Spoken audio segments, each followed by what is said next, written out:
primjećujem da je sve više onih ljudi koji pričaju kako će da žive 120, 130 godina. Uz promjenu načina ishrane predviđaju sebi dugovečnost.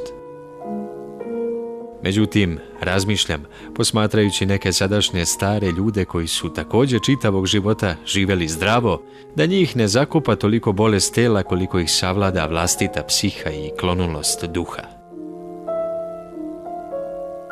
Čovjek može u svojoj glavi da kreira sliku kako mu je idealno ili da projektuje kako će narednih 50 godina živjeti srećno i spokojno, bez padova.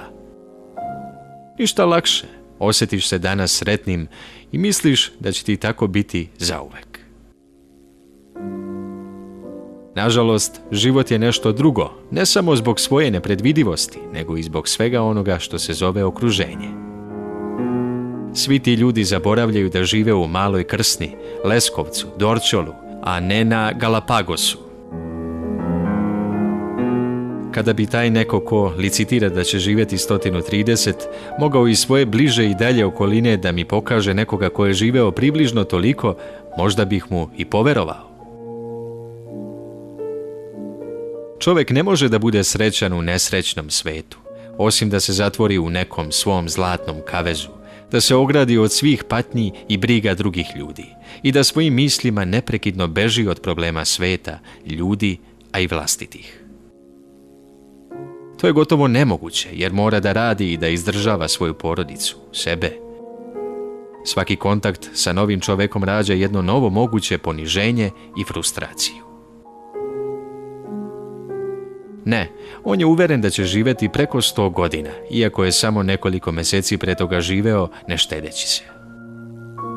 Telo sve pamti, psiha. Pitanje je koliko čovjek može da se čuva i sačuva.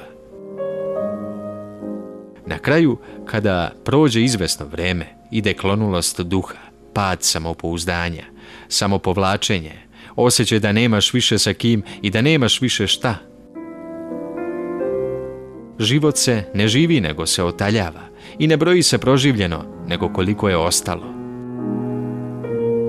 Koliko god da je čovjek dobar samomotivator, samoća, nemogućnost snalaženja i sve ono što donosi novo doba u kome se čovjek osjeća nepronađeno i beskorisno, nosi sa sobom i svoje posljedice.